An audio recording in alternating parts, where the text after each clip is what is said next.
सांसों में तुम हो, निगाहों में तुम हो, दिल में तुम हो, ख्यालों में तुम हो, सपनों में तुम हो, तबीरों में तुम हो, ख्वाबों में तुम हो, सवालों में तुम हो।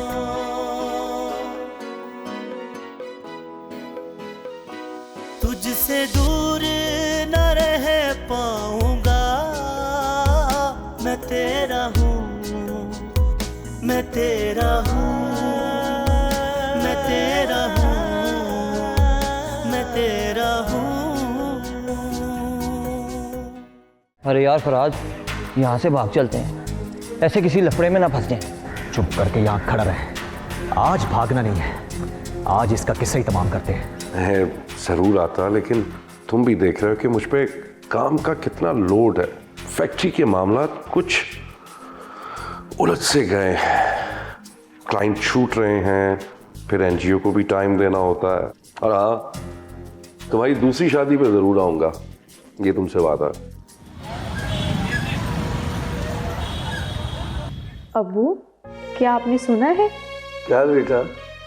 यही कि मुर्गा अपनी मुर्गियों का बहुत ख्याल रखता है। खुद तो बहुत कम खाता है, मगर मुर्गियों के खाने का मुकम्मल ध्यान रखता है। और ये मुर्गियां हमेशा ठोंसती रहती हैं, हर वक्त इनकी चोंच खुली रहती है।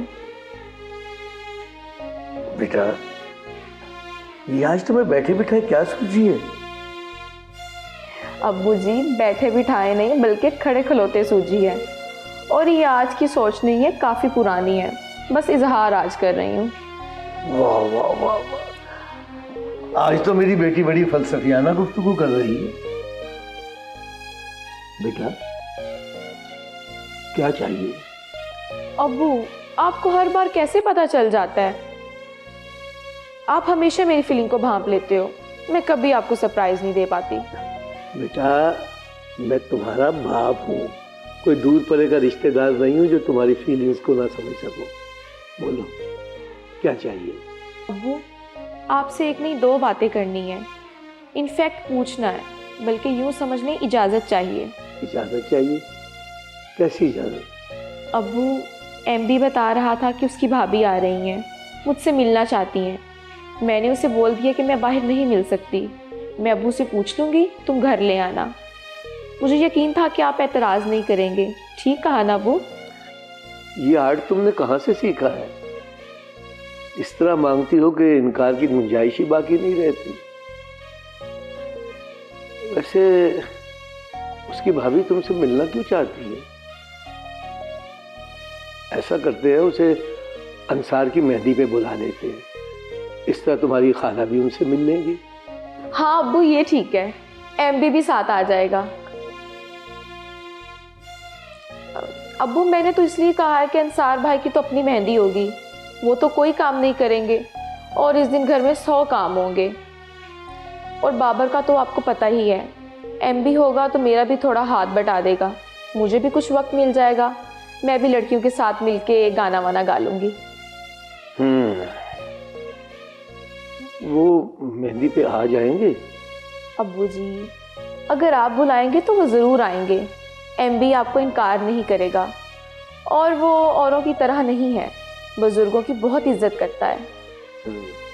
और वो दूसरी बात जिसकी तुम्हें इजाज़त चाहिए थी? अब्बू, वो इजाज़त भी आपने दे दी है।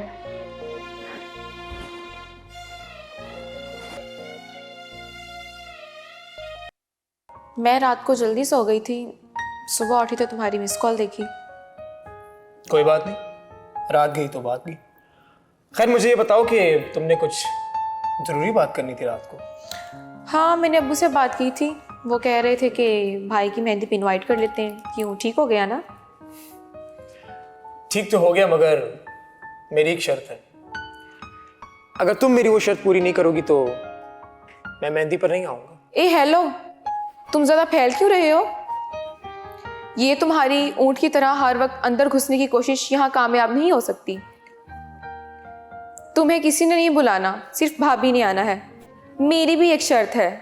तो ठीक है, फिर मैं नहीं आता, भाभी को दूर ड्रॉप करके चला जाऊंगा। खैर, मजबूरी है, अब्बू ने बुलाना है। अच्छा बताओ शर्त क्या है? मेरी शर्त ये है कि तुम मेरी पसंद का सूट पहनो। क्या मतलब है तुम्हारा? मैं तुम्हारे साथ शॉपिंग पे जाऊंगी? ये जो तुम्हारे फजूल दिमाग में बेतुक्की से खिचड़ी पक रही है ना, इसे हांडी से उतार के फेंक दो। हर वक्त कुछ ना कुछ सोचते रहते हो। तुम लड़कियां जितना मर्जी भी पढ़ लो ना, तुम लोगों का दिमाग किचन से बाहर नहीं निकलता। और अगर तुम लोग मिसाल भी देते हो तो सिर्फ किचन की देते हो। ये जो तुम सोचे समझे बगैर आतिश फिशां की तरह फट जाती हो, बीच के भी तो रास्ते होते हैं, कोई हल निकाल लेते हैं इस काम। हाँ ठीक है, मैं तुम्हें अपने नाप का जोड़ा ला दूंगी, तुम इसके साथ का सूट ले आना। तुम्हारे पास हल तो होते हैं, बस जरा सी घुन्नी बन जाती हो तुम। क्या कहा? मैं घुन्नी हूँ? दोस्तों, हमारी जिंदगी के अक्सर पहलू हमारी आंखों से पोशीदा रहते हैं, ओझल रहते हैं। हमने उन पर कभी गौर ही नहीं किया। जिंदगी यूं ही तमाम हो जाती है और हम अधूरे ही रह जाते हैं। हमारे यहाँ इकट्ठा होने का एक ये भी मकसद है कि हम अपने इन गुमगुश्ता राजों की खोज लगाएं जो हमारे अंदर कहीं कोने खुदरे में दुब के बैठे हैं। उन तिश्ने की तलब पहलुओं पर गौर करें जिनके बारे में हमने कभी सोचा भी नहीं है। और इसके लिए ज़रूरी है कि हम अपने अंदर झांकें, अपने आप को तलाश करें, अपने आप को खोजें। और इसके लिए ज़रूरी ये है कि हम सुनें और सुनने की आदत डालें। याद रखो, जब हम सुनते हैं तभी हमारे अंदर सोचें पनपती हैं और सोचकर ही हम अपने आप को पहचान पाते हैं। जैसा कि मैंने पहले कहा है कि हम सोचते ही नहीं है, इसलिए सारी ज़िंदगी गुजर जाती है और हम अपने आप को पहचान नहीं पाते। मेरा ये मानना है कि अल्लाह ताला ने किसी के साथ कोई ज़्यादती नहीं की। हर किसी में कोई एक खूबी ज़रूर मौजूद होती है। वो जैसे हम कहते हैं कि भाई ये पैदाइशी खिलाड़ी है, पैदाइशी राइटर है, पैदाइशी आर्टिस्ट है और पैदाइशी सियासतदान है। अल्लाह ने किसी का हक नहीं मारा, तकसीम बराबर की है। हाँ, अलबत्ता अंदाज मुख्तलिफ है, इसीलिए इंसानों की खूबियों में भी यकसानियत नहीं है। अब सहाबा की मिसाल ले लो। हज़रत उमर फ़ारूक की इंतज़ामी सलाहियत पूरी दुनिया उसकी मोतरफ़ है। इल्म व इज्तिहाद में हज़रत अली का कोई सानी नहीं था। हज़रत उस्मान सखावत में बेमिसाल थे। हज़रत बिलाल उनकी अज़ान पुरअसर तरीन थी और खालिद बिन वलीद एक अजीम सिपहसालार थे। इसी तरह बाकी सहाबा में भी जुदागाना खूबियाँ मौजूद थीं। ज़हूर इस्लाम हुआ तो इन लोगों को अपनी हकीकी खुदशनासी हुई और अब आलम यह है कि क़यामत तक इन लोगों की मिसालें दी जाती रहेंगी। अब्बू जी, और रोटी लाऊं क्या? नहीं बेटा, मैं तो पुरबाश हो गया हूँ। हाँ, अपने भाई से पूछ लो। अब्बू जी, इतनी जल्दी बस कर दी आपने। आपकी डाइट बहुत कम हो गई है और इस उम्र में डाइट करने का कोई फ़ायदा भी नहीं है, उल्टा नुकसान ही होता है। नाज़र बेटा, बूढ़ा जिस्म कमज़ोर होता है, इस पे जितना कम बोझ डालूंगा उतने दिन और जी लूँगा। अब्बू, आप भी ना बस कोई मौका हाथ से जाने ना देना। भाई, आपने अब्बू की बात सुनी है ना? अच्छा, अब आप बताएं, आपके मेहदी की क्या पोजीशन है? मैं भी पुरबाश। तुम भी खाना खा लो, क्या तुम्हें भूख नहीं लगती? नहीं भैया, मैं ठहर के खुद ही खा लूँगी। चावल फ्रिज में पड़े हुए हैं, चावल गर्म करके ही खा लूँगी। और मैं अभी पढ़ूँगी। पिछले दिनों मेरी पढ़ाई का बहुत नुकसान हुआ है, इस नुकसान को भी अभी पूरा करना है। मैंने और खाला ने ये प्लान किया है कि संडे को हम सारी शॉपिंग कंप्लीट कर लेंगे। अंसार भाई, अगर आपने भी कुछ मंगवाना है तो बता दें। अब्बू जी, अगर आपकी भी कोई चीज़ रहती है तो बता दें। नहीं बेटा, मेरी शॉपिंग तो पहले ही ज़रूरत से ज़्यादा हो गई है। तुम दूल्हे के लवाजमात देखो, उसमें कोई कमी नहीं आनी चाहिए। दुल्हनें शादी वाले दिन कनखियों से दूल्हा की पर्सनैलिटी को जांचती हैं। अंसार भाई की तो आप फिक्र ना करें, इनकी पर्सनैलिटी वहाँ सबसे मुनफरिद होगी। सर पे पगड़ी और शेरवानी के साथ तो भाई किसी रियासत के राजा लगेंगे। रियासत का राजा या फैक्ट्री का बाजा? वैसे ये आइडिया उधर से तो नहीं आया, ये राजे वाला। भाई पूछें, खुलकर पूछें, ये पगड़ी शेरवानी से ज़रा हटकर मुकम्मल आज़ादी के साथ पूछें। कोई चाल ढाल, कोई शुगल मुगल, कोई हॉबी वॉबी। अब इस वक्त क्या पूछना, चंद ही दिन की तो बात है, हमने वैसे भी डायरेक्ट हो ही जाना है। सुन रहे हैं ना अब्बू जी, अभी से घर में भाभी भाभी होने लगी है। अंसार बेटा, तुमने कार्डों की लिस्ट चेक कर ली थी? देखना बेटा कोई नाम रह ना जाए।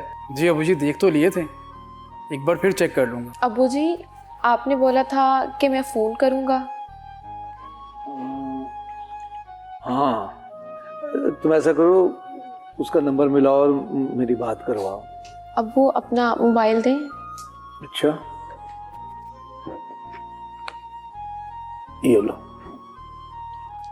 अबू, किसे फोन करना है? बेटा, नाजी का एक कुलीग है, इसके साथ ही क्लास में पढ़ता है, बड़ा नेक और अच्छा बच्चा है।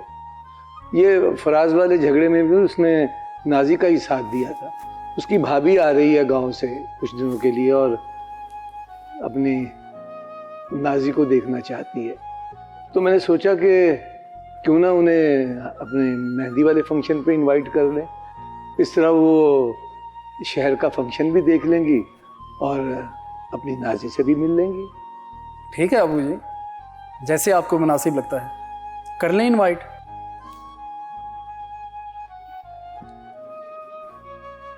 हेलो, अस्सलाम वालेकुम। वालेकुम अस्सलाम। मैं बोल रहा हूँ इख्तियार बेग, नाजी का वालिद। अस्सलाम वालेकुम अंकल। क्या हाल है आपका? आपने कॉल की, घर में सब खैरियत तो है?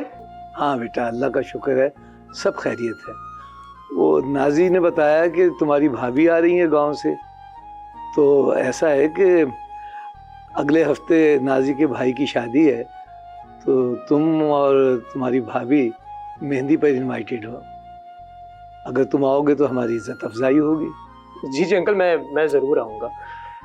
मैं आपके बेटों की तरह ही हूँ, बल्कि मैं तो आपका बेटा हूँ। आपका पूरा पूरा हक है मुझ पर। जीते रहो बेटा। सच एक बात और, देखो किसी तकल्लुफ़ात की ज़रूरत नहीं है, बिल्कुल सादगी से आना है। तुम लोगों का हमारे यहाँ आ जाना ही हमारे लिए सबसे बड़ा तोहफा है। जी जी, जो हुक्म आपका। लो जी, ये काम भी हो गया।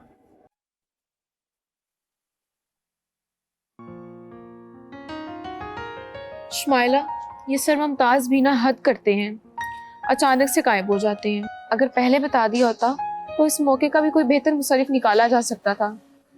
इस तरह अचानक तो स्टडी का मूड भी नहीं बनता। अब ऐसे बैठे बोरियत हो रही है। तुम लोग यहाँ बैठे बोर हो रहे हो और मैं तो एंजॉय कर रहा हूँ, वो भी डट के। इन्हें क्या फ़र्क पड़ता है, चाहे सारा साल क्लासेस ना हो। इन्होंने तो गांव जाके बैलों के साथ ही जुतना है, और फिर इनकी वो, इसने तो तमाम जिंदगी या तो चारा काटना है या फिर गोबर थापने हैं। Wow Nazia, you are really impressing me. You have done a lot of homework. तुम्हें अच्छे से पता है कि एक अच्छी देहातन की जिम्मेदारियां क्या होती है। काफी अच्छे से फॉलो करिए तुम। भाई भाभी बहुत इंप्रेस होंगी तुमसे। मुझे तो अपनी पसंद पे फख्र होने लगा, और जो थोड़ी बहुत कमी पेशी हुई भी ना, तो वो भी इग्नोर हो जाएगी। तुम इसके मुंह क्यों लगती हो? तुमने खुद ही इसे अपने सर पे चढ़ाया हुआ है। वैसे भी इस बेचारे को ढंग का नाम भी नसीब नहीं हुआ। क्या कहते हैं, MB, बकौल तेरे मिस्टर। पहले मैं भी यही सोचता था कि मेरे माँ बाप ने मेरा ये नाम रखकर मुझ पर बहुत बड़ा जुल्म किया। इवन के मुझे स्कूल में भी लड़के तंग करते हैं। मगर जब मैं कॉलेज गया, मुझे शऊर मिला, तो फिर मुझे ऐसा लगा कि मेरे माँ बाप ने तो मेरा शॉर्ट नेम रखकर मुझ पर बहुत बड़ा एहसान किया है। कभी सोचा ही नहीं कि हमारी आधी जिंदगी तो लंबे नाम बताने में गुजर जाती है। MB, short name. सीधा नाम बताया और झट से सवाल। खैर ये बातें तुम दोनों नहीं समझोगी। वो क्या है ना कि तुम दोनों भी बहुत छोटी हो। क्या कहा? अभी हम छोटी हैं? अभी हमें और कितना बड़ा होना है? सोशियोलॉजी में भी यही पढ़ाया जाता है कि लड़की तब बड़ी होती है जब वो हांडी चूल्हा करती है, यानी कि जब उसकी शादी होती है। उससे पहले तो खाना पूरी होती है। यही बस आई चलाई समझ लो। भाभी किचन के मामले में बहुत सेंसिटिव है। पूरी तैयारी करके आना। तुमसे काफी ज्यादा डिशेस के बारे में पूछेंगी वो। शमाइला, तुमने शादी के 4 दिन आना है। पता नहीं किस करम जली के नसीब इसके साथ फूटेंगे। अभी भी वक्त है, संभाल ले अपने नसीबों को। अब तुम खुद ही बावली हो रही हो अपने नसीबों को इसके साथ फोड़ने में। अच्छा मैं फ्रेश होकर आती हूँ। नाजी, शादी की शॉपिंग तो नहीं कंप्लीट हुई होगी, है ना? बल्कि एक काम करते हैं, बल्कि तुम एक काम करो, अब जब तुम शॉपिंग के लिए जाओ तो मुझे वक्त और जगह बता देना, मैं वहां आ जाऊंगा और दूर से इशारा करूंगा, तुम मुझे अपनी चॉइस बता देना और मैं खरीद लूंगा उसे। वो क्या है ना कि किसी और चीज में कुछ कॉमन हो ना हो, चॉइस हमारी जरूर कॉमन होनी चाहिए। Do you have any comments?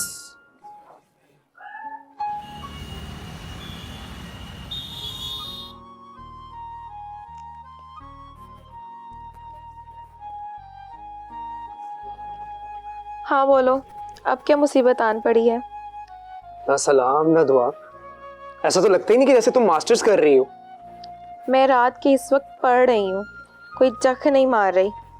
खैर तुम्हारा पढ़ाई से क्या वास्ता, ये तो उस दिन पता चलेगा जब रिजल्ट आएगा। अच्छा अच्छा नाजी, बस सारा गुस्सा आज निकाल लोगी तो रिजल्ट वाले दिन क्या करोगी? और ऐसी चीजें तो उधार भी नहीं मिलती, अपनी चीज हो तो ज्यादा काम आ जाती है। वो तब की बात है, अभी बताओ फोन किस लिए किया? कॉल तो तुमने मुझे करनी थी, मैं तुम्हारी कॉल का वेट कर रहा था। मैंने तुम्हें फोन करना था? ओह हाँ शायद, मुझे याद नहीं रहा। अब तुम ही बता दो मैंने किस लिए फोन करना था। अच्छा तो तुम भूल गई, तुमने मुझे बताना था कि हम लोगों ने कब शॉपिंग पर जाना है। जाना नहीं, वहाँ मिलना है, बल्कि दूर से देखना है। बिल्लियों को ही नहीं बल्कि बिल्लों को भी हमेशा चिचड़ों के ही ख्वाब आते हैं। हाय, वैसे नाजी जिसने भी ना ये मुहावरा मुरत्तब किया होगा ना, उसने कभी सोचा नहीं होगा कि चिचिड़े ऐसे भी होंगे, बिल्कुल तुम्हारी तरह मासूम से। संडे को जाना है, वक्त और मार्ट के बारे में तुम्हें तब बता दूंगी। Anything else? हाँ यस, दरअसल मैंने कभी इस तरह के कपड़े खरीदे नहीं है, अब जाहिर है पेमेंट तो मुझे करनी पड़ेगी ना, of course it's my choice. Of course. अच्छा नाजी मुझे एक बात बताओ, ये 700-800 में सूट आ जाएगा वैसे? 700-800? 700-800 में सूट मेहंदी का, वो भी मेरे लिए। तुम ऐसे करो, इन रुपयों से एक रुमाल खरीद लेना मुंह पे रखने के लिए। नाजी वैसे रुमाल तो दूल्हे मुंह पे रखते हैं, और मेरा तो शादी करने का कोई इरादा नहीं जब तक मैं मास्टर्स कंप्लीट ना कर लूँगा। वो रुमाल तुमने दूल्हे की रस्म के लिए नहीं बल्कि अपनी शर्म छुपाने के लिए लेना है। स्टूपिड, कुछ और कहना है? हाँ हाँ ऑफ कोर्स। ठीक है जल्दी बोलो। अल्लाह हाफिज। एमबी तुम भी ना। बस यही सुनना था।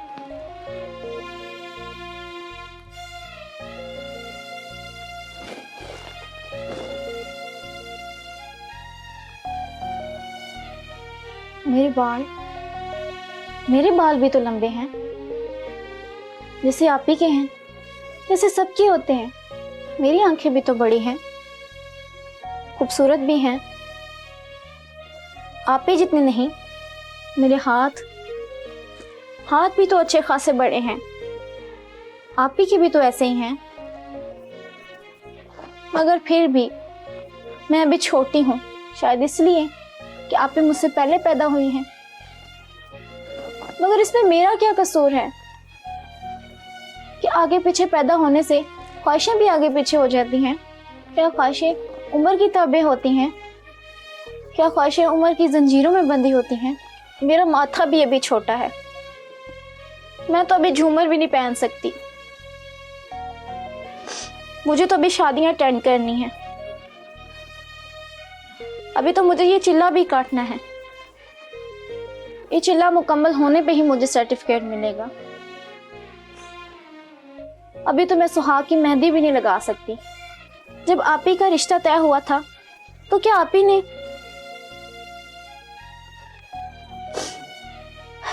ये सर्टिफिकेट बांटने वाले अगर चाहें तो लड़की पैदा होने से पहले ही उसका रिश्ता तय कर सकते हैं।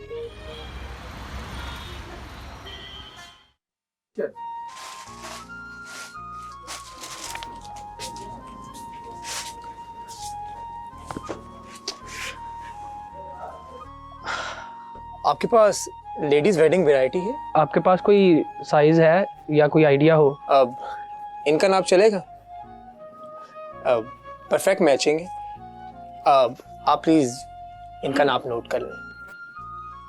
आप ये वाला सूट निकाल दें और इनसे कंफर्म कर लें। अगर चेंज करना है तो बदल लो, और वैसे भी ये कुछ महंगा होगा। ये उस नज़र से महंगा नहीं हो सकता जिसने तुम्हें उस वक्त इस सूट में देखना है। मुझे भी यही पसंद है। कुछ और मिले ना मिले, चॉइस ज़रूर मिलनी चाहिए। आप इसे पैक कर दो। आपके पास जुराबें तो ज़रूर होंगी, मुझे इसके साथ की मैचिंग जुराबें चाहिए। सर वो आपको होजरी शॉप से मिलेंगे। अब जल्दी से निकलो यहाँ से, मेहंदी पर खाला भी होगी। अगर उन्होंने तुम्हें यहाँ देख लिया तो मेहंदी पर मसला बन जाएगा।